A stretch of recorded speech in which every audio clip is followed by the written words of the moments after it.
কুকুরের কামড়ের বিষ নষ্টের তদবির। যদি কখনো কোনো ব্যক্তিকে কুকুরে কামড় দেয় তাহলে সেই বিষ কিভাবে নষ্ট করবেন? বিস্তারিত জানার জন্য আর এই দামি আমলটা শিখে রাখার জন্য সম্পূর্ণ ভিডিওটি দেখার অনুরোধ থাকবে।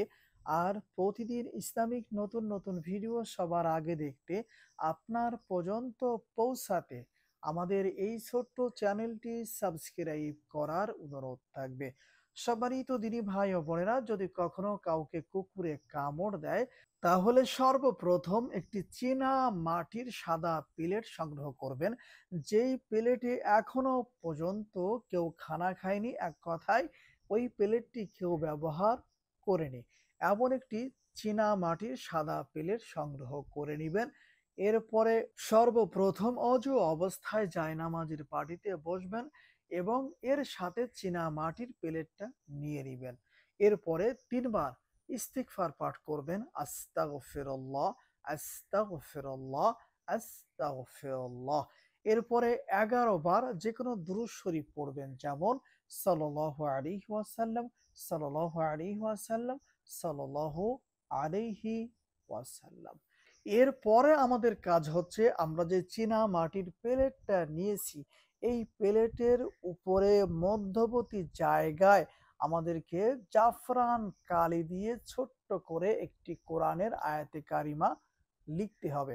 অবশ্যই বিসমিল্লাহ সহ এই ছোট্ট আয়াতে কারিমাটি লিখার চেষ্টা করবেন।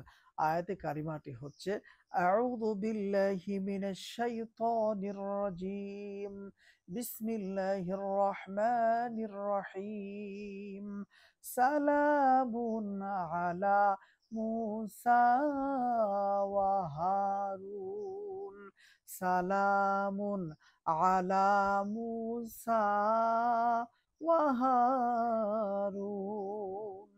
এই ছোট্ট আয়াতে কারিমাটি জাফরান কালি দিয়ে একবার চীনা মাটির সাদা প্লেটের উপরে লিখবেন।